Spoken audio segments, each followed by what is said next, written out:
as practitioners in depth hypnosis, we are quite literally helping the person dismantle their karmic patterns. Having a guide that you have connected with and that you begin to learn more about, and who is meeting you exactly where you need to be met, is such a gift. It's such a relief for most people. Teaching someone how the shamanic journey and helping them learn how to establish relationship with guides it serves people their whole life. And the work that they do in depth hypnosis and the work they do in applied shamanism and is work that they take with them from lifetime to lifetime. That's the wonderful thing.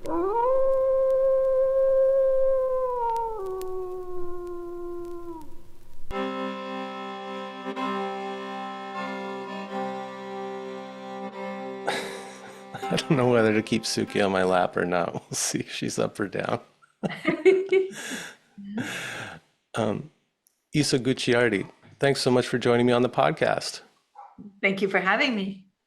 Yeah, it's lovely to finally meet you. I was trying to think like when I first came across your work, and it was probably a number of years ago when I had started to find these connections between some of the practices I'd been doing, particularly my yoga practice, shamanic journeying, plant medicine, and then starting to try to see how those might fit into a depth psychological approach to counseling and therapy. And, I was seeing these connections and wasn't sure quite how I might put them together in practice.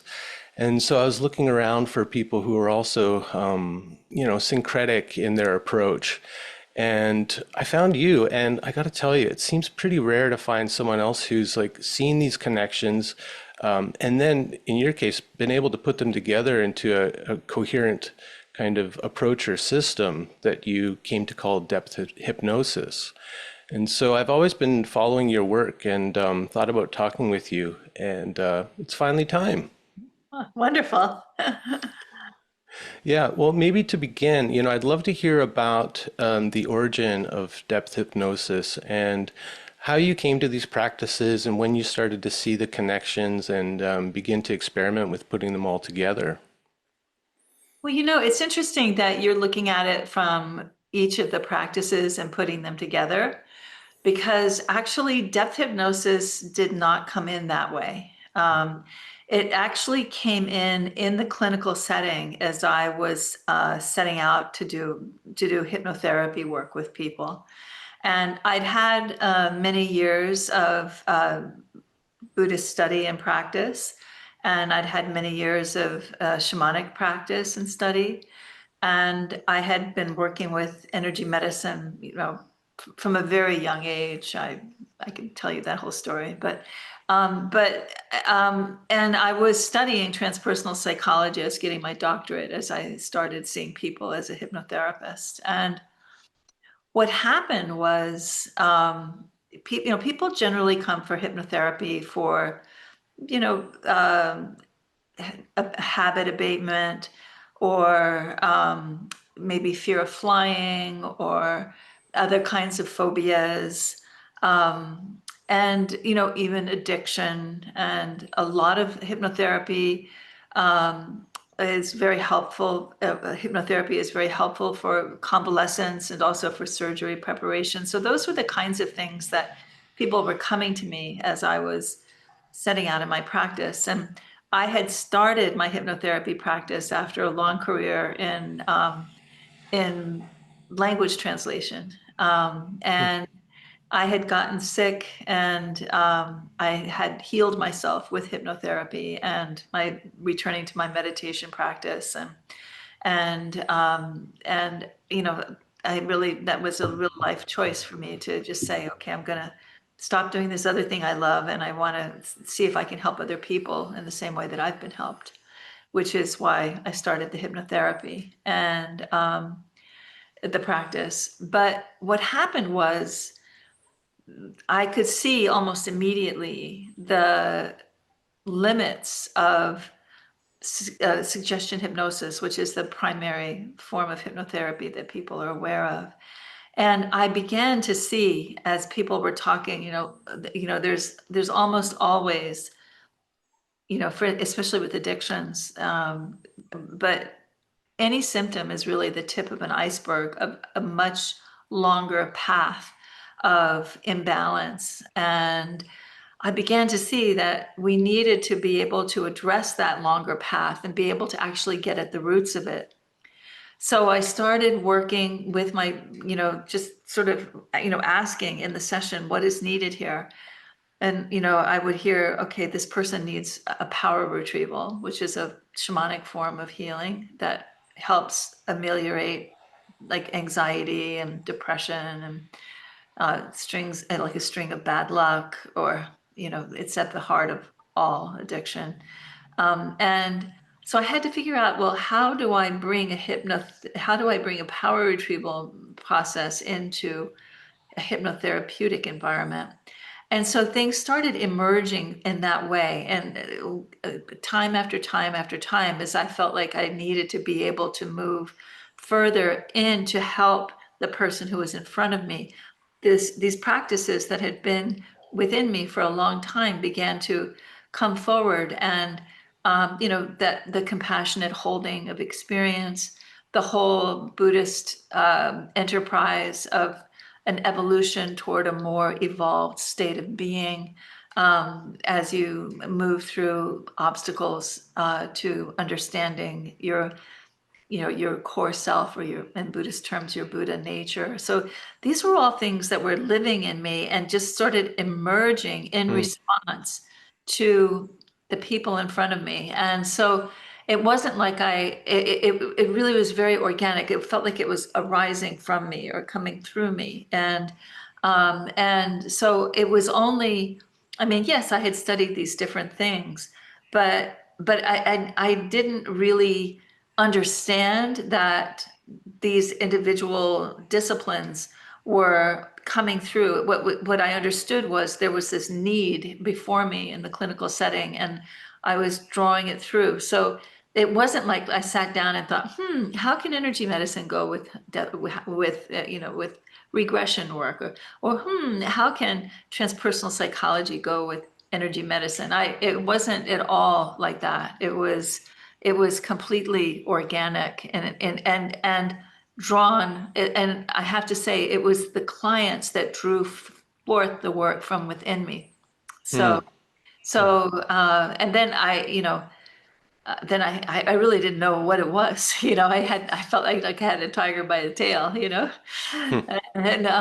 And so there's a lot more I can say, but that's a little bit that's to your question, where did it come from, and not, it didn't come from the sort of rational, let me put this puzzle piece here. Yeah, yeah, yeah. I can relate totally. Like when I was doing my yoga practice for years and then got into plant medicine, and particularly going down to the Amazon and working with Shipibo and Ashaninkan healers, as I was in those ceremonies and experiencing how the healer was working with sound and with energy, I thought, oh, this is Amazonian yoga, basically. Well, And it helped me to appreciate the kind of yoga that I've been practicing, which is very much based on removing obstacles, obstructions to energetic flow, and that helping you return to your natural state. And I saw that the Shipibo and Ashanikan healers were doing the same thing with sound. And being a lifelong musician, I thought, wow, okay, there it is. And also like the Vedic chanting and things like that. Yeah, it was more of an organic process for me too. But then it was like, okay, well, how do I actually do this in practice? Because, I do my yoga practice on the mat and the cushion. We do therapy sitting across from each other. And then I think like how you discovered that within the hypnotic trance, a lot of these things can be worked with is just beautiful. And I guess what I'm curious about is like, what approach to hypnotherapy did you study and practice? Because it's something, I've stayed away from hypnotherapy because I always associate it with NLP and kind of making these subconscious suggestions. And I have a real aversion to a practitioner tinkering with someone else's subconscious mind. So that's kept me away. But, finding your work, I realized, okay, there's another approach here. Totally. And I totally understand your reservations about working with hypnotherapy sort of as a puppeteer, like Mm. I totally get that. And I think for me, when I studied, suggestion hypnosis, I also got interested in regression therapy around the same time and figured out how to bring, when you're doing regression work, you do need to be in an altered state as well. So I think that the reason that I did not get stuck in that puppeteer place that you're talking about is because of my Buddhist practice, Hmm. because whenever you're working with someone, you're in service of their highest good, right? So I felt myself to be sort of a sous chef to the person's higher self, and aligning myself with that intelligence. And in depth hypnosis, we have a very explicit delineation of transcendental guidance and a hypnotherapeutic process for helping people connect with that transcendental wisdom. We call it the part of the self that has only your highest good as its sole intent. And that is actually a process that we do in the second or third session when someone has decided to enter into the depth hypnosis process. And and also in, within depth hypnosis, and within my Buddhist practice, very, very aware of higher self intentionality and working very much as from shamanic point of view, as what they call in shamanic practice, a hollow bone, where you are becoming a channel for the power, that transcendental power to move through you and to meet the person where they need to be met. And so, instantly when the puppeteer type of hypnotherapy, there's a lot of personal will that's getting exerted by the puppeteer, the hypnotherapist. And in depth hypnosis, that is immediately subsumed into a service role to the transcendental wisdom within the person who you're serving. And so, and it becomes also a total process of discovery when you're working in that way, which is very different from puppeteer hypnosis, which is, this is the way it's going to be. I'm going to tell you this. You're going to know this. You're going to feel this. And then when you feel this, you're going to know this. And then you're going to remember that I was here helping you and you're going to be healed because of me, Mm. like, whoo, Hmm. like no, and I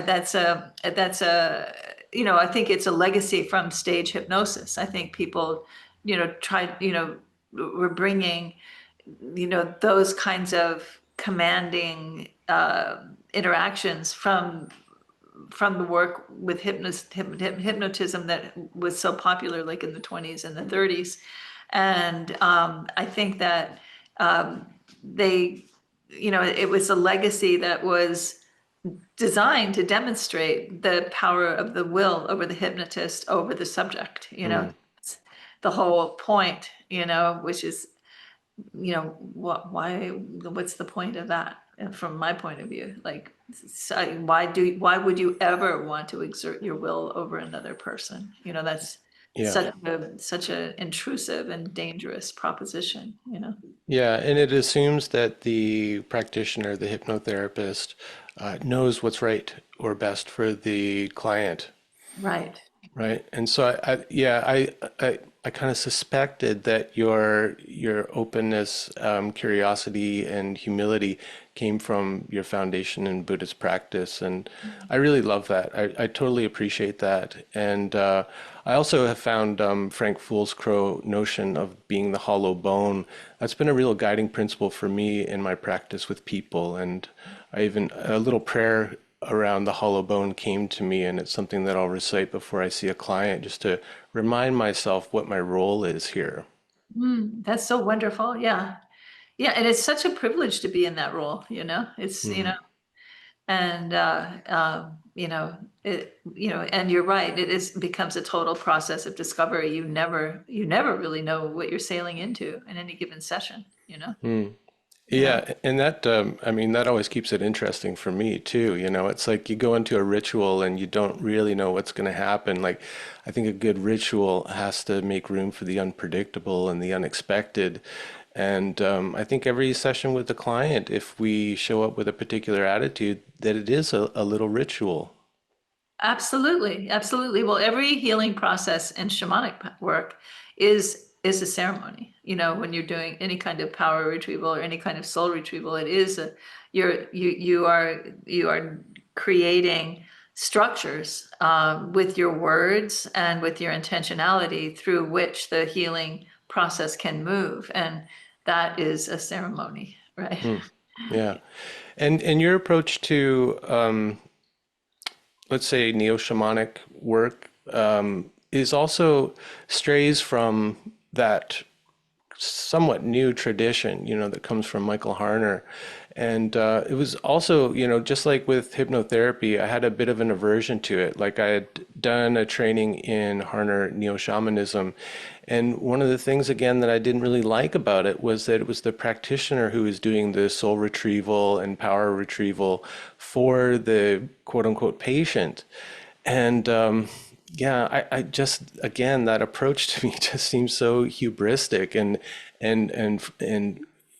opens us up to so many kind of complications and potential problems.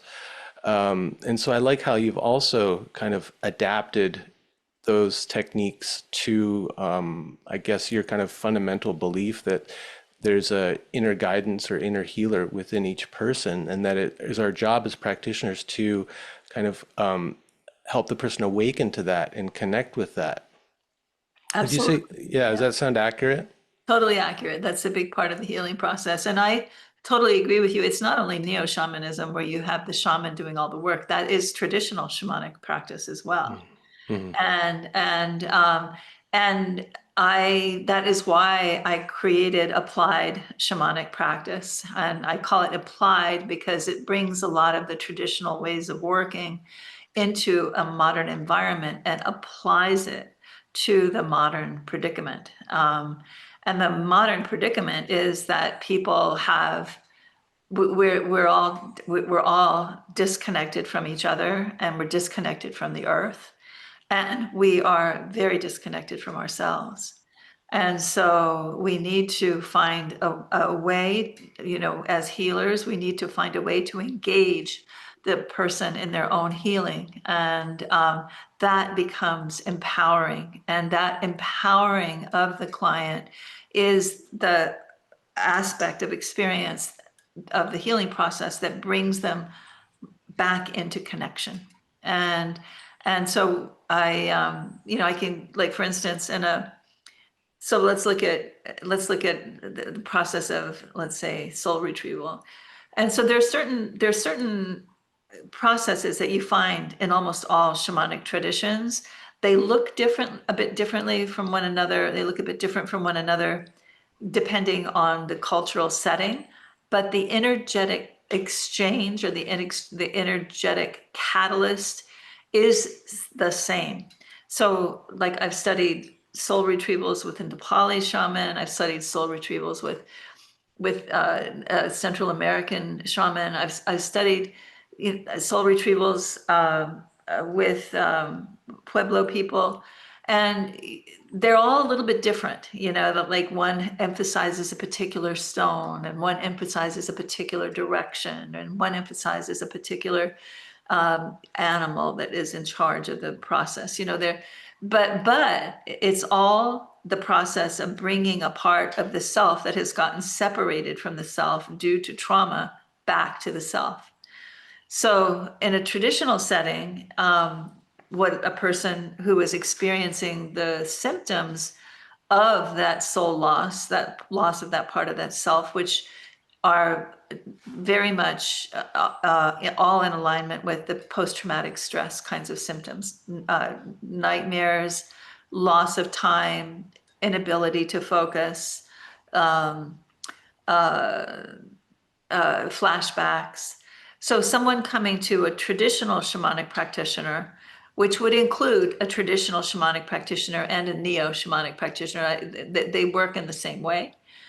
The shamanic practitioner would perceive, hopefully with the help of their guides, that there is a soul retrieval that is needed here. And so that they would alter their state of awareness, move into something like a shamanic journey or a plant medicine induced journey, or even a dream.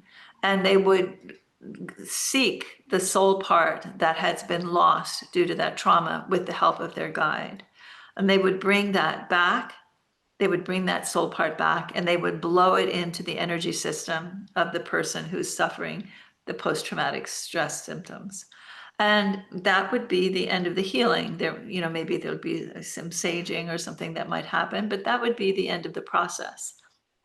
So there, very clearly, that is an excellent way to work when you're working in a society where everyone has their roles, when everyone knows, who does what and how they do it, and knows and understands this type of healing, then the client can really trust the power of the healing. So it's appropriate, and I still will work in that way now, if someone is very ill and cannot engage. But if they can engage, I will do almost exactly what I just described.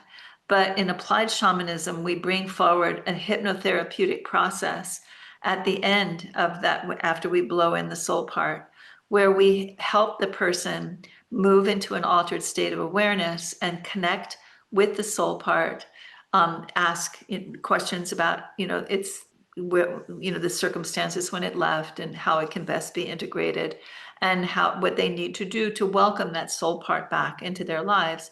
And so there you see there's this whole engagement of the client in the healing process, and their connection and their relationship with the soul part is not mediated by the shamanic practitioner in that case. They are taking over the mediation of that relationship.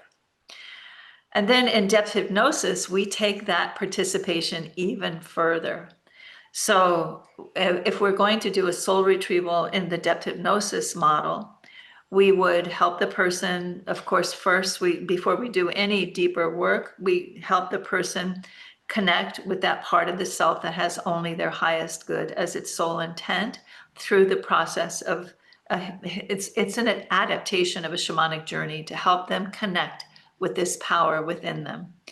And so then they have that connection, and then in a separate session, we would work with that part of the self, help them connect with that part of the self. And we would work with the experience of trauma that they're aware of, that is probably the symptom they're coming for help with. So for instance, like a high anxiety, they're coming in with a lot of anxiety. And so you would work with the anxiety, help use that as the bridge into the altered state of awareness, actually locate the anxiety in the body. The client is absolutely participating all the way up down the line, and then ask the client to follow that experience in the body through regression work to a situation, time, or place where they first or most significantly were feeling this anxiety. And then we introduce them. So they go to that place. We have a process of helping them get established there.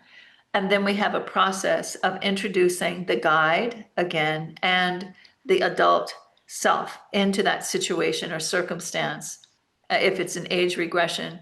And they would then bring that child self. They would have a process, a ceremony with the child self that would bring that child self back into the psyche of the adult, and the guide would provide information as well. And then we would do the count out. And we also do prenatal regressions and past life regressions, but that are similar, but have a little bit more complexity to them. But you don't know where within the person's biographical history that the original soul loss occurred. But wherever you land, you do this process of shifting the person's relationship to the original situation where the trauma first or most significantly occurred. And then we do some suggestion hypnosis to help count them out back into ordinary awareness. So in depth hypnosis, the client is acting completely as their own shamanic practitioner. So we have the traditional way of working, we have the applied shamanic way of working, and then we have the depth hypnosis way of working, each one with a gradation of more client participation.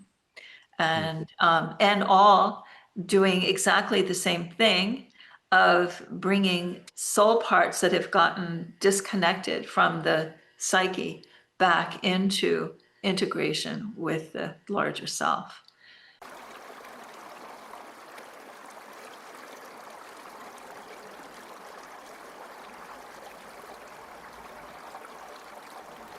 Yeah, So great. I wonder, like, for yourself, what do you think?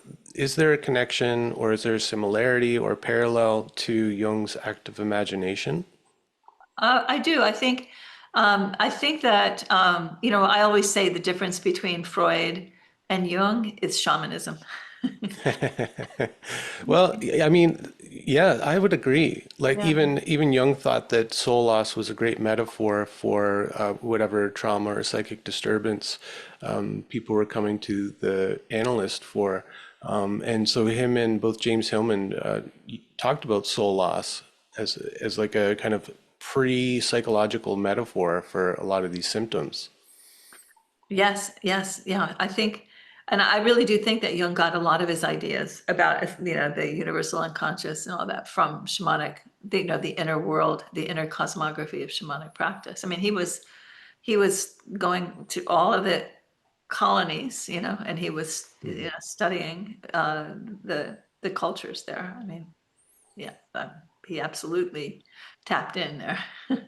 Yeah, and I think he had an association with Mircea Eliade too, the scholar of Right. shamanism, who, I think he's probably done some great academic work, but I don't think he ever experienced shamanism firsthand or yoga, which he wrote both extensively and authoritatively about. So I often, reading his work, I'm a bit like, yes, but I feel like he generalized too much around, what shamanism is and what shamanic practice looks like.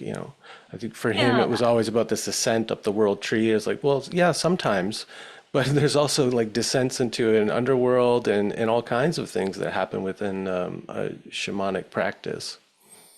Yeah, I mean, I think he was a good translator, like a bridge, I mean, he wasn't an experiential kind of guy, but I mean, he did define shamanism. He did give shamanism a place at the table Hmm. and a time when the anthropologists were looking at people from other cultures and thinking, aren't these cute, these little brown people? What are they? What could they possibly be doing? That kind of view. So he did, I mean, of course he's got his own, he's not that prejudiced in his thinking, but he definitely has the Western mindset that he's approaching things from. But he did provide a seat at the table for shamanic practice that needed to be like that. It was something that needed to be reckoned with.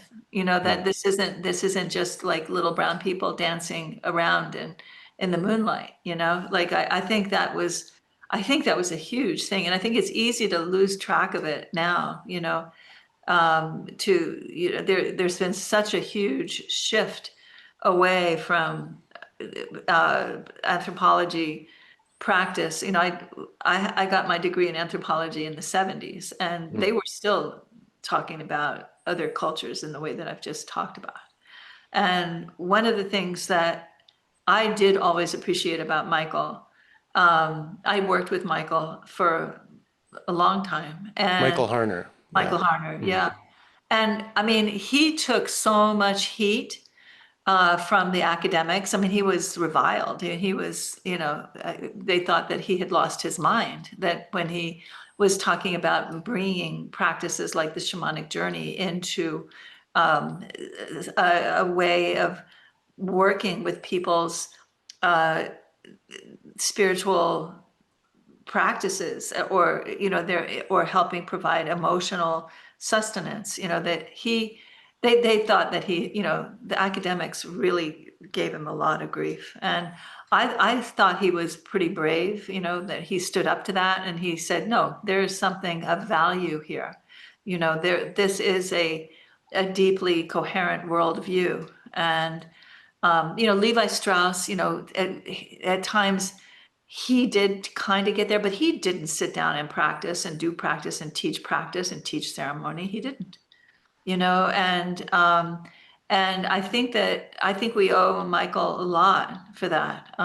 And he has, like, everyone gets the ball down the field as far as they can. Yeah. And so, yeah, I think that, I always appreciated working with Michael. I used to work with him as a medium.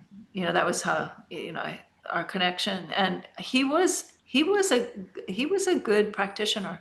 Like, he didn't do it often.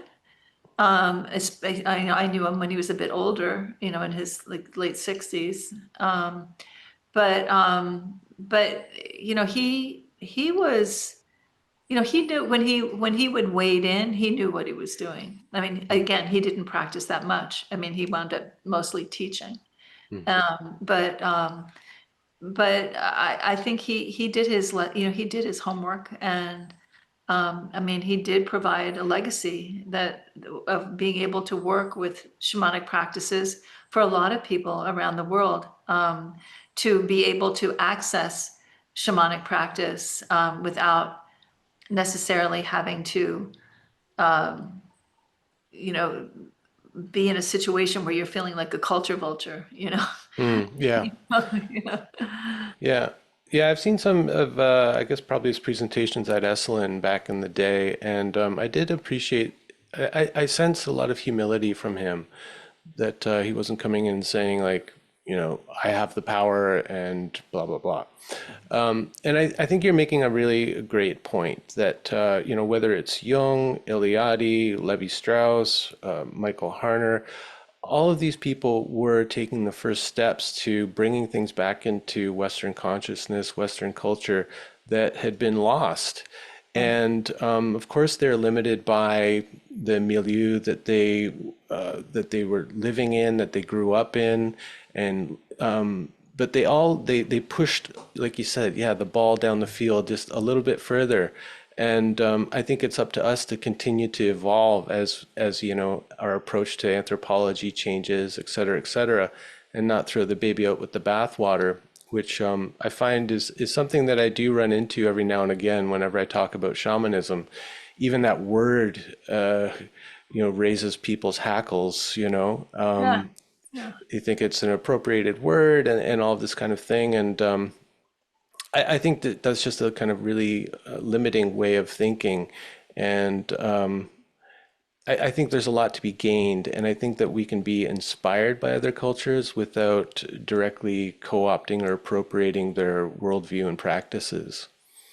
Yeah, I mean, we all belong to the earth, no Yeah. matter what color our skin, we all belong to the earth. And each one of the shamanic traditions that have ever been on the planet, which are many, have found their own pathway to the earth, to the wisdom of the earth. And that becomes essentially the centerpiece of the culture. They're working with the shamans are the doctors, the healers, the mediators, the ones working with those who've gone past death. They're learning from the earth. What they know, they have learned from the earth, and it has been passed down through their traditions.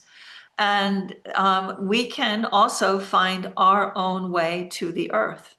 And it doesn't have to be through anybody else's tradition ceremony. We can learn, we can connect with the power of the earth in our own way through the shamanic journey, or through dreaming, or through vision quest, or through plant medicine, and we can establish our own pathways to the to the earth. And that's what I've really tried to do with applied shamanism. As I mentioned, I do have a degree in cultural anthropology. And as far as I'm concerned, truly, the truth is, in my opinion, culture is a trap. And I think it's important, if any, from a Buddhist point of view, you have to go beyond your cultural mindset in order to have the kind of realization that one might want to try to attain in becoming more enlightened. And so I really try with applied shamanism to have no cultural trapping at all. Hmm. It's just the processes have just enough structure around them to be able to contain them so that you can learn how to do a power retrieval. You can learn what causes power loss. So you can learn what causes energetic interference, and you can learn how to remove it. And you don't have to have any kind of you know, traditional culturally bound method of doing that. There are ways where you move energy around, and with Hmm. yoga, like you can move yoga from one place to another within someone's system, and it doesn't have to be Bikram or Ashtanga, or it doesn't have to be any particular type of yoga. It's energy moving from one place to another. It's energy being directed from one place to another. It's energy arising and being given a possibility of expanding, or it's energy that needs to be removed and needs to be replaced with something else. The heart of all shamanic practice is energy medicine. And energy medicine definitely doesn't belong to any one culture, right? Right. Yeah, for sure. I'm in total agreement. I love hearing this from you. Um, I feel exactly the same way. One of the things that I think is helpful when I'm discussing this with people who have they just come with that cultural appropriation lens is I talk about extracting technique rather than culture. Yeah. And the techniques are universal. Like you said, energy is universal. Our connection to the earth is universal, et cetera, et cetera. Imagination is universal. And so the way into this work is technical. And there are so many different techniques. And if you do like a kind of comparative shamanic study, you'll see that they're all kind of finding the similar ways to get there with just like slight variations or different plants, slightly different techniques, but the fundaments are so much the same. It's why I think of Hatha Yoga as a shamanic practice, because to me all the elements are there. It's just they're in a kind of a different style. They're in this Indian style, which is unique, and you may appreciate or you may not. But if you look at the technique, that's where I think where I find the most commonality, and then I can get to something that feels okay to use myself, and then to find my own kind of style to apply those techniques. Is why I called my approach to the shamanic journey archetypal shamanism, because at Mhm. the foundation, these things are archetypal. Mhm. Yeah, no, I appreciate your thinking on this. Yeah, very interesting. Yeah. Good. Well, I wonder if we can get into some of the core concepts in depth hypnosis. I like, you lay out in your book I would call them maybe like foundational pillars, the inner guidance, the core self, personal power, this notion of fierce compassion, personal responsibility, and conscious relationships. I mean, I think this does a really good job of kind of covering all the bases, when a client approaches you with a particular issue. When it comes to inner guidance, it's interesting. I just released a conversation that I had with Thomas Moore, the depth psychologist and author. Mhm. And we talked a lot about the notion of the daimon, which comes from the Greek tradition and was taken up by Jung and Rollo May and others. And I love that metaphor as a way to image the inner guide. I really like that. And it's something like in my shamanic practice, you go down into the shamanic journey and you'll meet these figures, and I think they can play different roles. But it's been my experience for myself and working with others that there is often a central figure that appears that is kind of consistent throughout the journeys and may offer some guidance or accompaniment through the journey. And I like to keep that open as to who appears. Like I don't think it's always an animal figure. I don't think it's always a wise old man like a Gandalf figure. What's your approach to inner guidance? Well, I agree. It can come in any form and it can come through any of the senses. And we do have, again, a process. It is like a hypnotherapeutic script that is an adaptation of the shamanic journey, where you are, with the journey, you're altering your state of awareness in order to be able to connect with the unseen powers of the earth that are beyond the conscious mind's perception, but are within reach of the larger mind's perception.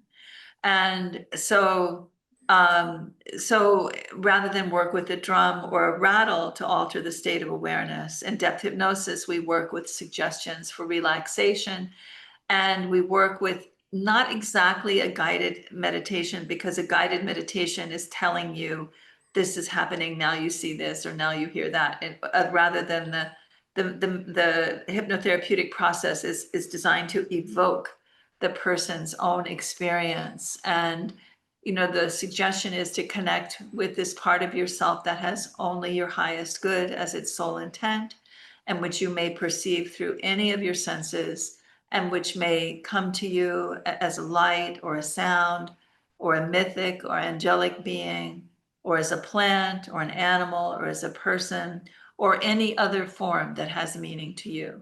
So that's the premise. And once they've connected with that guide, I very quickly call it a guide, just because it's shorter than that longer phrase. Then that guide actually does remain stable, a stable touchstone throughout the work. So at the beginning of every further process of perhaps doing, an adapted form of soul retrieval and depth hypnosis, or doing an adapted form of energetic interference relief and release and depth hypnosis, we would always mention, as we are going into the altered state of awareness, almost all the work in depth hypnosis happens in an altered state of awareness. So we always mention, as we're going in, that you can connect with this guide. And, I always write down how the person's perceiving it. And so I'll usually, of course, I usually remember, but it's always good to have it written down. And then that guide then is present in all and mediating almost all of the catalytic processes drawn from shamanic practice that are adapted into the hypnotherapeutic age regression, past life regression, prenatal regression processes, and the processes of energetic interference release and that sort of thing. So that guide is quite consistent, and it actually becomes the primary therapeutic relationship in the depth hypnosis environment, rather than the client therapist relationship being the primary relationship. It's the client guide relationship that is the primary relationship. Oh, I really like that there's the therapeutic triad. Mhm. And that you as a practitioner, would you say that you're kind of helping to serve the person's inner guide? Absolutely. It's actually more than a triad, because we have something called the compass. And it's something that when I'm teaching depth hypnosis, I ask people to learn this and teach and begin to use it as a prism through which to see the therapeutic environment. But I won't give you the whole thing, but it begins with my higher self, your higher self, my guides, and your guides. So you're working in a depth hypnosis environment, you're working in a space that has been, intentionally cleared to be able to hold finer vibratory experience. And you are working in the presence of all of these forms of transcendent knowledge, and you are following instruction, from them. I remember I was at a retreat. We had a retreat in Hawaii, and the cook was, I was in the kitchen helping the cook, because she needed help. And one of the students came up to me and she said, "You're following orders from someone else?" And I'm like, "I follow orders from someone else all day long." This is not new for me. Sous chef is a good position for me. I love that. Yeah. Tell me a bit more about your notion of the higher self. Well, again, I think there's a lot of ways of getting at the different levels of transcendental experience that we are connected to. And the Buddhist, from the Buddhist point of view, there's this aspect of the self called the Buddha nature. And it's this part of the self that is always connected in an ongoing and unbroken way to what in Buddhism is called ground luminosity, to this the clear light experience of compassion, wisdom, and deeply powerful field of experience. And from a Buddhist perspective, all beings have Buddha nature. And so in depth hypnosis, what we're trying to do is help people reconnect with their Buddha nature. And we'll often call it the higher self because it's more common parlance, But, it's, and from a depth hypnosis point of view, it's understood that the reason people are having the symptoms they're having and is because they've twisted away from that Buddha nature. And further, the kinds of symptoms they're having are going to show you how they twisted away, and they're going to show you how you find your way back to that Buddha nature. And so we're constantly, from bringing in the Buddhist perspective, we're constantly looking at the symptoms and the pathway to the symptoms as the development of karmic patterns that are obscuring a person's Buddha nature from them. And that what we are doing as practitioners in depth hypnosis is we are quite literally helping the person dismantle their karmic patterns, so that, and with each session that they do, they feel more empowered, they feel more like they can rest in themselves, they feel like they can trust themselves more deeply, because they have that whole idea of doing all of the catalytic processes that we do in depth hypnosis is to dismantle those obscurations, the karmic patterns that are hiding the person's higher self or Buddha nature from them. So it's a very fundamental aspect of depth hypnosis, the higher self or Buddha nature. Hmm. Hmm. Uh, if somebody had a different orientation, would you accept a word like soul? Of course, yeah. I mean, again, these are all approximations of this larger thing. And I never actually say higher self in a session. I never say Buddha nature in a session. I always say that depth hypnosis is a good front end. We're talking about the part of the self that has only your highest good as its sole intent. You don't have Mm, to have drums and feathers from shamanic practice. You don't have to have bells and chants from Buddhist practice. You don't have to have prayers from any other practice. You're just connecting with this part of the self that has only your highest good as its sole intent. And there's no like, oh, here we are in the field of transcendent wisdom now. Nothing like that.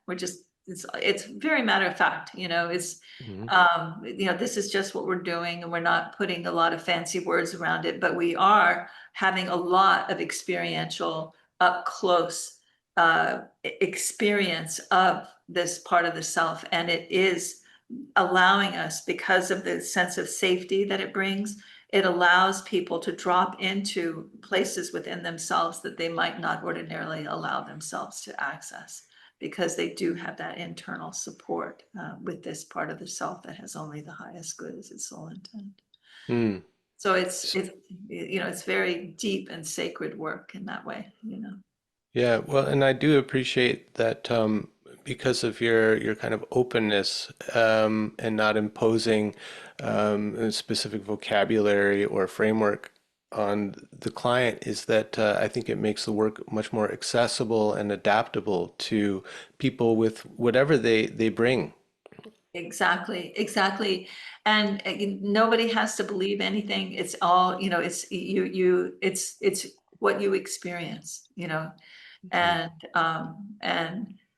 and it's really helpful to have this framework of this transcendent wisdom that is captured in their own vocabulary, their own lexicon, their own meaning making, because it's their own experience, mhm, and when you're doing healing work, it is so highly personal, and having a guide that you have connected with and that you begin to learn more about, and who is meeting you exactly where you need to be met, is such a gift. It's such a relief for most people, mm, mhm.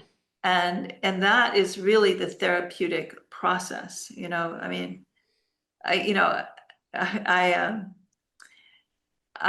always say, I don't want I always, because you are working so deeply within someone's inner experience, you do have to be very, very careful and very, very respectful. And I always say, I don't want to leave any footprints, and but I have to tell you a funny story about Right. this. Well, I love that. Just, you might see that sign before you enter a forest conservation area, pack it in, pack it out.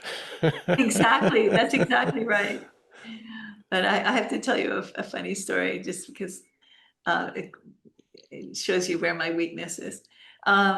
So I was teaching a class on I teach they do destination studies to different places, and we were in Mesa Verde, Colorado, studying the intelligence of desert plants, and learning how to be with plants in a different way, working from a heart-centered place in order to be able to sit down with the plant and understand it in a new way. And so and then of course, with the really interesting thing with desert plants is that they are so adapted they're so intelligent in the way they've adapted to Mm, really harsh conditions, which is why you learn so much from them, because they have had to do so much adaptation. So I'm talking about this, and one of the students comes up, and he says, I'm a scientist. I, you know, I, I've studied botany, and I know what plants are. I don't know if I can deal with this. This heart-centered stuff. I'm like, okay, that's fine. And so, but I said, just stay with it a little bit longer and see where you go. And of course, the plants started working on the beauty of the land, started working on him, and he got really involved, and he was like really seeing plants in a new way, and it was great. He had a good experience. And then I didn't see him for a while. And about 6 months later, I reconnected with him, and I said, oh, so what are you doing? He goes, oh, well, I sold my house, and I bought a farm, and I'm growing medicinal herbs, and that's what I'm doing now. And I'm like, oh, that's wonderful. What made you decide to do that? He's like, I started thinking about my life in a different way, and that was where I was going to go. And I was like, yoo-hoo. Woo. Remember Mesa Verde? yeah, the plants got to you. I had no idea that his experience at Mesa Verde was guiding him. I mean, I'm sure there was other things there too, but but Hmm. but it was like, I was like, okay, you shouldn't, like I'm looking. All I was looking for was like, isn't that amazing that you had this big transformation? That's all I was interested in. I wasn't like, oh, want to figure it out for Yeah. you. I wasn't like that at all. But I just wanted to like rejoice in the transformation, you know. And and I realized I did my job. There are no footprints in his psyche that have anything to do with me Mm, mhm. in his process of transformation and him following his path. So I should rejoice, and I'll rejoice on my own, you know. Yeah, yeah. From my perspective, it's like the plants, once he made this connection, opened himself to, became more receptive to the plants, that the plants then enlisted him. As they are wont to do. Yeah, right. Yeah, exactly. Yeah, why are we cultivating that particular plant in our yard? Well, because the plant wants you to. Right. It's good for the plant and probably good for you too. Yeah, right. Um, yeah, that's really great. So one thing I wanted to just come back to, if there's a higher self that has the best intentions for me, do you believe that there's also aspects of the self that want the worst for us? No, No. no, I don't believe that. I think there are parts of ourselves that have gotten really lost and damaged and are unable to access positive intention and are desperately trying to gain power from that place of deep power loss by accessing power through negative forms of power. Mm, mhm, And people can create a lot of harm in doing that. But I think that you know the terrible thing is that the more you engage with power that is negatively charged, the more hollow you get, and the more likely you are to go more deeply into a negatively intentioned place. You see this, you see this very clearly with addiction, right? mm, You mhm, see, you're going, you're trying with most people when when they're engaging in addiction are trying to medicate some pain within them.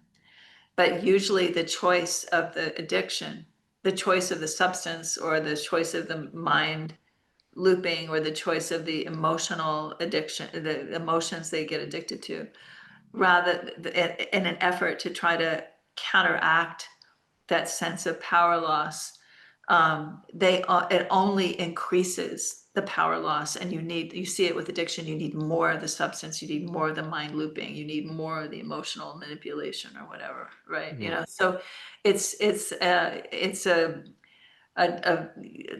negatively intentioned and negatively intentioned people who have relationships with negative forms of power really don't understand generally they don't understand the consequences of their engagements. Now there are some people that do, and they know exactly the kind of power that they are enlisting, and they are doing their best to become masters of that power and become very, very negatively intentioned and can do a lot of harm. But again, at the heart of all of that is a sense of emptiness, a sense of nothingness. I don't think at the heart of that is, I mean, there's certainly the manifestation of negative intention, there's certainly the manifestation of negative power, but it's a process of making bad decisions. mm.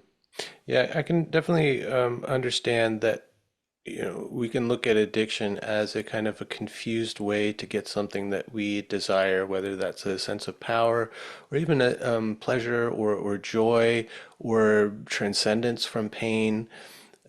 It's harder for me to understand actually without the kind of shamanic understanding of malicious, malevolent entities that can take a person over when they've got not enough personal power, maybe, or too much desire for power. You know, I don't know how else to understand someone who has really malicious intent. Where it's beyond just a kind of confused way to get some power back. Well, Yeah. I think the thirst for power becomes more articulated and more structured and less confused when you're dealing with people like sociopaths or psychopaths or borderlines, you know. They have gotten very specific in the way that they're accessing negative power, and they are getting off on that negative power. You know, they're very far down the line. Mm. And um, you know, I mean, you can't pretend that's not the case. But when you said, do you think that people have this dark side in them? I think people do make decisions in an effort to consolidate their sense of self. That, and if they get identified with the negative power that is consolidating their sense of self,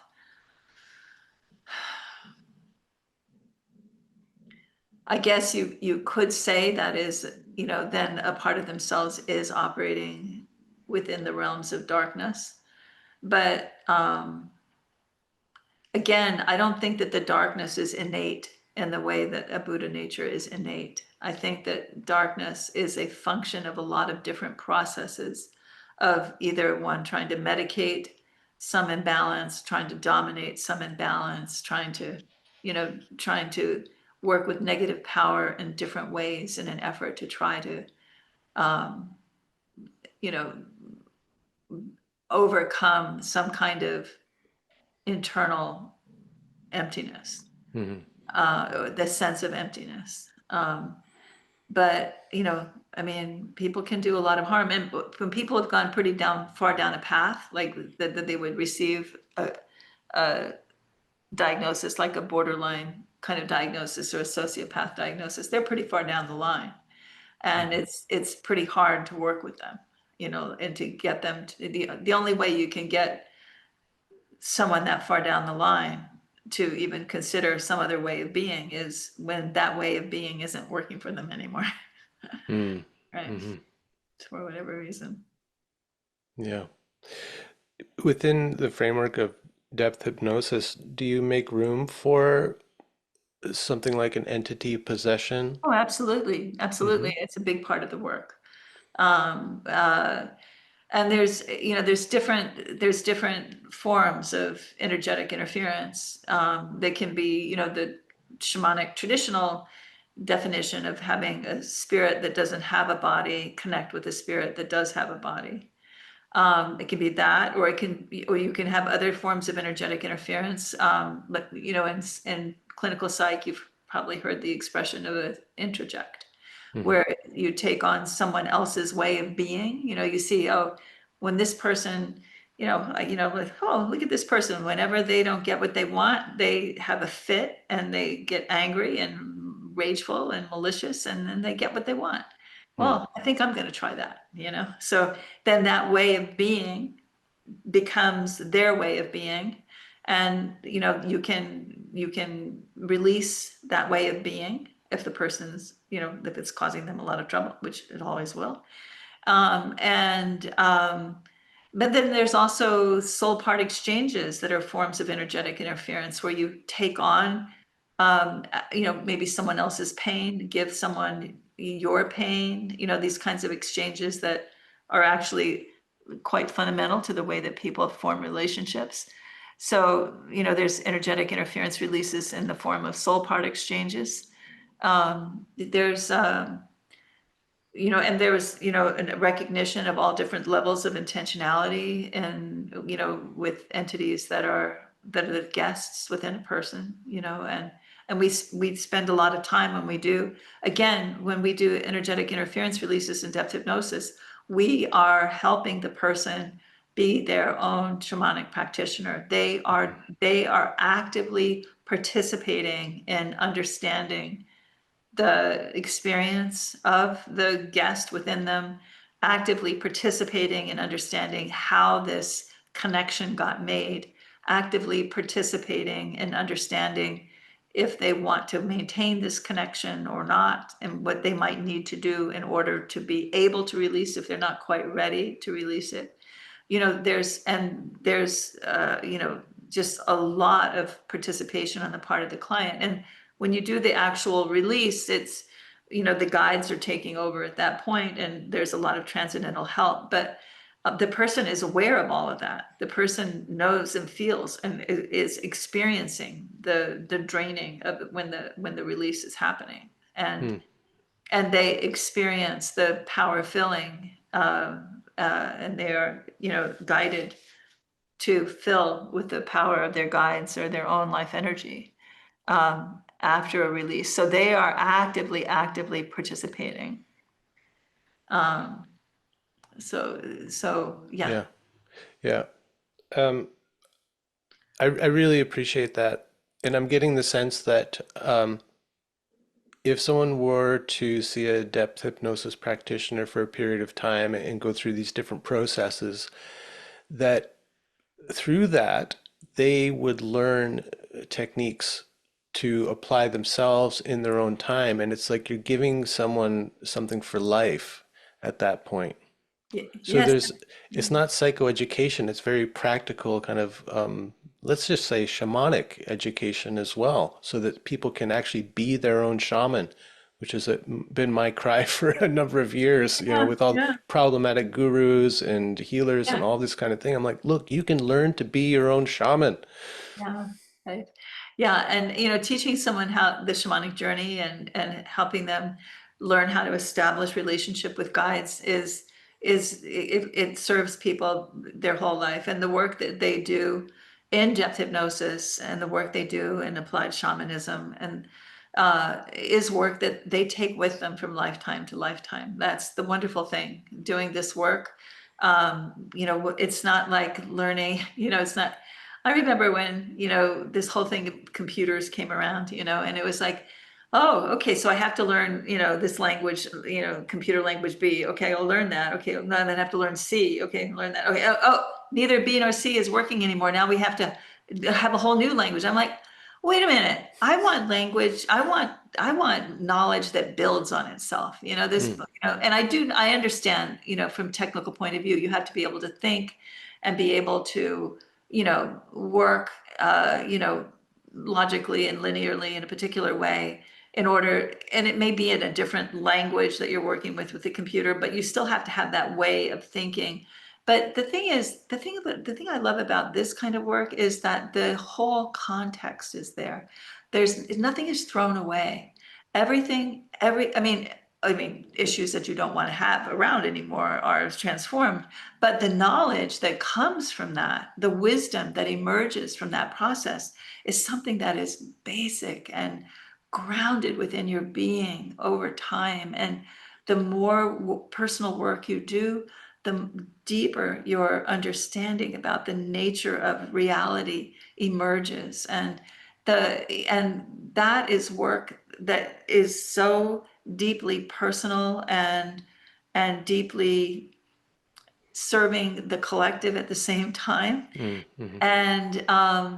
And that is it's a very Buddhist idea, where you you take the fruits of your practice from one lifetime to another. And I really do believe that. I do think that this is work that will serve people beyond lifetimes. I mean, I know myself as a teacher, I have had the good fortune to have just amazingly intelligent, well-intentioned people as students. Um, and I recognize them, like I'll recognize them, like I know we've worked before, Mm. and I'll also see that with people that are not necessarily, as finely tuned to their intentions toward healing, and I'll recognize them as well. Like oh, we've done this before. Like if this sense of deep resonance. But when you see the work that someone has done, I often feel like all I'm doing is reminding them Mhm. about what they already know, and what they already. I'm just reminding them, and that's such a privilege. That's such an honor. To be able to work with people in that way. Yeah, yeah. Mhm. Yeah, I had this experience, particularly with yoga, where I was interested in yoga from an early age.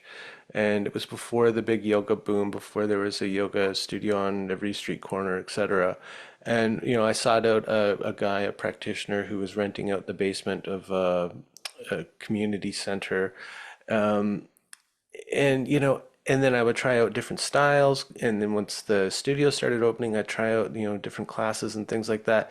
And I felt like I was always looking for something, but not quite finding it. And then I met a person who became my teacher and mentor for a few years. And he showed me just like it was a subtle difference in the way that he was practicing and teaching it. But my first practice, everything clicked. And it felt like a homecoming. And I actually like wept with this recognition that like, oh, this is what I've been looking for. That's so And it wonderful. was not something complicated. It was actually a very simple way of practicing that was focused on like the essential elements of the breath and movement being synchronized in this particular way. And it kind of like in that moment, it came to me that like, God, I'm just picking up where I left off at some Yeah. point. And it just took me, 30 years to find it again. But how wonderful that you found it, and how wonderful that you were so young when you set out on the path. Mm. I mean, someone, a very young person doesn't set out on a yoga path for no good reason, right? Yeah, I don't think so. No, yeah, it's like you were really listening, you were listening to this thing within you. You're trying to rediscover this thing within you. And how wonderful, what a marvelous rejoicing Mhm. we must have, that you have found the path and that you are continuing to develop it. And, it will continue to develop further and develop you further. It's just, Yeah. it's so wonderful to be, be able to participate in that way. Yeah, I think so too. And then this recognition, I mean, for me, it's not a belief. It's just like there's an inner knowing Right. that I've been here before, and certainly not in this kind of Western context. I think it's why I have such an expansive interest in the world, other cultures, other religious practices, etc. And I feel a kinship with you in that respect because, like you, I think too, like that everything that we've been talking about, these are like essentially human technologies. And the way they kind of flower up in different parts of the world are going to be different because those cultures are different, the environment's different, all of that. But they're essentially human technologies that should be available to everyone. Yes. Isn't that so important? Yes. Mm, That is a great wish and desire that all people find, their dharma, their path, you know, find their mm. way home. Yes, I wish that for all people. Oh, me too. And if we can just kind of strive to be helpful guides in kind of guiding people back to where they left off, let's say. Yeah, right, You right, know, go, you remember right, this? Do you remember right. this? Do you remember how good it feels to sing? Do you Mhm. remember how good it feels to sit and drum, Yeah, etc. yeah. And and then and then through that you keep discovering new aspects of yourself. Hmm. And there's always this in depth hypnosis. There's always this amazing give and take. Where as the practitioner, you're offering some, as you call, technologies to the person to help them transform. But then as they're doing their work, then you realize, oh, this is some learning that I didn't have from before. And then their process deepens your understanding, and then, oh, that person has that issue. Oh, maybe that's what that niggly thing within me is, like maybe I Oh my should check God, that yeah. out. You know? I remember one time I had this woman, she was a seasoned psychotherapist, and she came for help with depth hypnosis. And she really, she knew, she was articulate and she knew how to describe things. And she was talking about her relationship with her mother. And she said, my mother was abandoning and engulfing at the same time. And I'm like, what? Abandoning and engulfing at the same time. That's what the issue is with my mother. I've been studying for like, 100 years to figure out what was going on with my relationship with my mother. And this woman comes in and tells me, it's Mm, like, it was so helpful. It was like, you just learn so much. You just learn so much. mm, Sometimes I joke around and I say, I got the best job in the world because I sit in, this mm. room near this garden. I always work in a garden, near a garden. I get to sit near this garden and have people come in and teach me about the psyche and pay me. This is a great gig. I know, and if you're really interested in kind of transformation, like you've probably had this experience too, where someone will come along and they're rubbing up against you in just the right way to reveal something, some like rough edge on your Yeah, own right, persona right. that Yeah, needs a little like attending to. yeah, right. Yeah, totally. I mean, it's never done. You're never done, right? Yeah. So if people are intrigued by what they're hearing, and they're thinking, well, I'd like to learn some of this stuff, maybe incorporate it into my existing practice, or maybe, start a path as a healer. Where would you recommend people go? Because I've been wondering this too. There's the applied shamanism, and then there's depth hypnosis. And I'm wondering, like, if someone was going to go into depth hypnosis, are they learning applied shamanism within that? Or like, how would you suggest people discern like where to begin or what stream to follow? Well, one thing that I would recommend is they go to the sacredstream.org website. And there, each of the programs are outlined. And, a lot of people are drawn to depth hypnosis because they want to work in a clinical setting in a fairly direct way. But then they realize, within depth hypnosis, the foundation course has elements of Buddhism, of shamanism, of energy medicine, of transpersonal psychology, of hypnotherapy. There in the foundation course, the depth hypnosis foundation course, you'll find elements of all of those practices. And there is the prerequisite of the shamanic journey class that you have to take before you take that class. But with those two classes, you can have a certificate in the spiritual counseling process of depth hypnosis, and you can begin to see people in a clinical setting with a liability insurance. But one of the things that happens is that people will often, come in and thinking they're going to do just depth hypnosis, but then they get really interested in the applied shamanism, and then they get really interested in learning more about depth hypnosis. And so, as there's a further education in depth hypnosis, which includes the power retrieval and soul retrieval classes in shamanism, the entering the stream and the enlightened mind classes in Buddhism, the energy medicine, fundamentals of integrated energy medicine and integrated energy medicine immersion, and includes the dreams class, the path of service class, and the three relationships classes. There's a whole bunch of interesting things that happen in relational counseling and depth hypnosis, Mm, and then the advanced depth hypnosis class. So then you have this larger body of work that you study to become a depth hypnosis practitioner. And then you can become, you are on our website, the Association of Depth Hypnosis Practitioners, and we make referrals to you. So that's the way that people would come in with depth hypnosis. Now, a lot of people are drawn to the shamanism piece, and they'll come in and they'll start taking classes, and then they'll think, okay, I want to go for the advanced training. And the advanced training in applied shamanism it has a lot of advanced techniques that you would not necessarily learn just anywhere.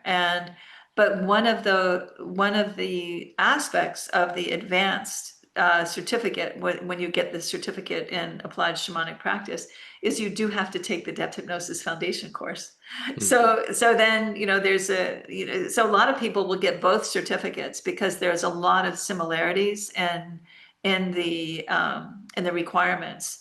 And then, of course, with applied shamanism, you can go further into applied shamanic counseling and into plant medicine insight integration certificate. So again, all of these classes, all of these certificate programs have classes that are in common. And the other thing to remember is that you don't have to take any certificate at all. You may want to just come and take the relationship trilogy, relationships and karma, relationships and power, and the inner self and relationship, right there. That's like really helpful for people when they're trying to understand themselves, and their situation in terms of the way that they're forming relationships and dealing with their own inner lives. And someone else might want to come in, I just want to take the dreams class. Great. And someone else may come in because they wanted to be a minister, like, the work toward the depth hypnosis practitioner does make you eligible to apply to become a minister in the foundation of the sacred stream. So people might come because they wanted to become a minister and a spiritual counselor from the very beginning. Hmm. So there's a lot of different pathways, and we do have student coordinators, student outreach coordinators, who will sit down with you and see what are you interested in, and here and look at the calendar together. We try to at the Sacred Stream, we try to have a more or less similar calendar every year. It's not exactly the same because there's certain classes that I only teach every third year or every second year. But all the basic classes, like I teach soul retrieval and power retrieval twice a year. I teach the shamanic journey 5 times a year, and that's also on demand at all times. There's a lot of classes that are on demand that you don't have to wait to come around, that are not hybrid in form. I will teach some of the on-demand classes in hybrid form, which means that you still receive the video lectures to watch on your own time, but then you have access to the live Q&A rather than a recorded Q&A.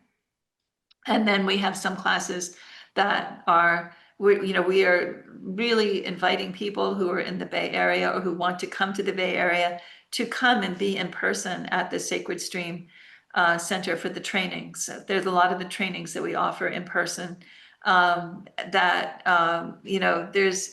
I love Zoom. I so appreciate Zoom, like we get to speak now, Mm-hmm. but the Sacred Stream Center is this old Lutheran church that has so much beauty and power in it. And it's wonderful to be with people in person. And I do all the trainings from there. I teach from there. And so people online do get access to the beauty of the place, being online too.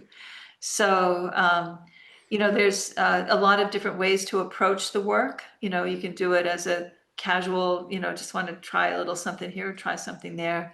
Or you may think, I really do want to be able to work in a clinical setting with people. I think I'm going to do the depth hypnosis.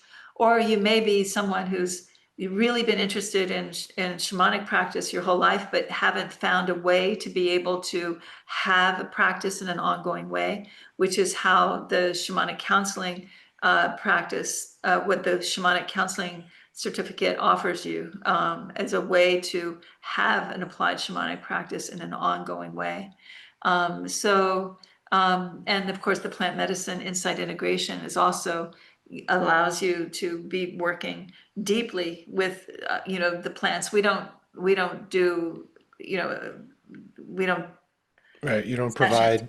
where you're Yeah. taking vibing, but we do the integration and preparation, and then you have to really, to totally understand what the plants are showing people in their sessions, you really do need to have a shamanic education, because all Mm-hmm. of that work came out of shamanic practice.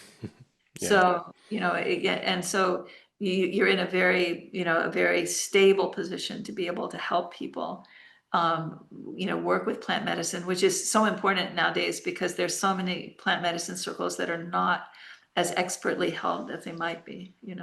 Yeah.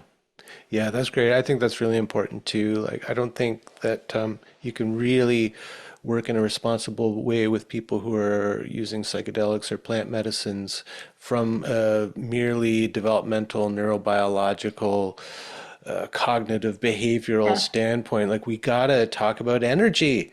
yeah, right. We have to learn how to, we have to learn how to listen to the plants. Yeah. Yeah, yeah. Well, Amazing. I didn't realize what you're offering was so robust and that there are all these different tributaries to the mainstream. So if you want to just dip your toes in, you can come and take a course, and maybe that's enough to add to your toolkit for now. But if you want to really dive in, you definitely provide that for people. Would there be any, I'm just wondering, like for someone getting involved interested in doing shamanic journeying work and maybe working with others, are there any things that would you would bring in as cautions, like any kind of pre-existing conditions, mental health issues that people might have that would make doing this work, I don't want, maybe dangerous is too strong of a word, but maybe counterindicated? You don't really know that until you get into it. Hmm. Um, I would say, I've worked with a lot of different people with a lot of different diagnoses from traditional psych experience. I would say most people, I would say like five, maybe 10% of people would not, this work would be contraindicated, but most people, this work, this work meets people where they are. And if they have complicated issues, there are many tools that can be, as long as the person is willing, there's many tools that can be brought to bear to help people transform and change. Hmm. I'm thinking particularly about people who have experienced a so-called psychotic break due to, well, whatever reason, but often, people who come to me with this issue, it's because of working with plant medicines or psychedelics, and they can be very cautious, fearful around getting into any kind of altered state for fear of like losing control again. Sure, it's understandable. Yeah. We do have method, I mean, we spend a lot of time working with something called insight inquiry. It's a method of inquiry with someone like that until they can get to the place where they have some kind of conceptual understanding about their experience. I mean, and I spend a lot of time, I worked for many years as a translator, so I spend a lot of time translating the non-ordinary to ordinary reality experience, and checking it out with the person to see what they think of that particular translation. And so there's plenty of work that can be done, and plant medicine insight integration is specifically designed to help people who have had what are called psychotic breaks, but we call them spiritual emergencies Mhm. or spiritual emergence. So that's definitely a way to work. You just have to sit down with each person to see where they are. You know. Yeah. Yeah. That's great that you make room for that exploration with the person, and it's not just a nope, sorry, we can't work with you. Yeah. I love just all the kind of the openness, the curiosity, the compassion. All of these things for me are fundamental to being a good practitioner of any kind of healing work, and I'm just really appreciating that, and yeah, hoping to make it down to Berkeley someday and sit in that church and you not just get the visuals, but get the smells of all the old varnished wood and the years and years of incense being burned, and there's nothing like it. Well, take a look online. You can see sacredstreamcenter.org, I think. It might be .com, Sacred Stream Center. Mhm. If you look there, you can get some pictures. You get a sense of its beauty. Great. But it Well, would be thanks a lovely lot. to have you if you ever came. Oh, I'd love it. Yeah, I'm sure I'd feel a lot of kinship in your community there. Yeah. Well, I thank you for taking the time to speak with me and sharing all of this. And yes, please, people go visit the website. There's a lot of resources there. And the Depth Hypnosis book, I think is really great. And I'm so happy that you kept it kind of short. It's succinct. It's very clear. There's case studies. It's not overburdened with theory and personal stories. It really gives people a glimpse of what's involved with depth hypnosis. Yeah, thank you. And thank you for interviewing me about the book. I really appreciate it. And I just want to shout out to the co-author, Laura Chandler, because she is the one who really made it so accessible. She is really a brilliant writer. I mean, I've been trying for 20 years to write that book, and she's been trying to help me for 20 years, but she really makes these very, I mean, deep aspects of our experience and the healing that is needed to address imbalance. She does make it really accessible. So I just want to thank her for that. Yeah, hey, good job, Laura. Thank you very much. I appreciate it as a reader, as someone interested in this work.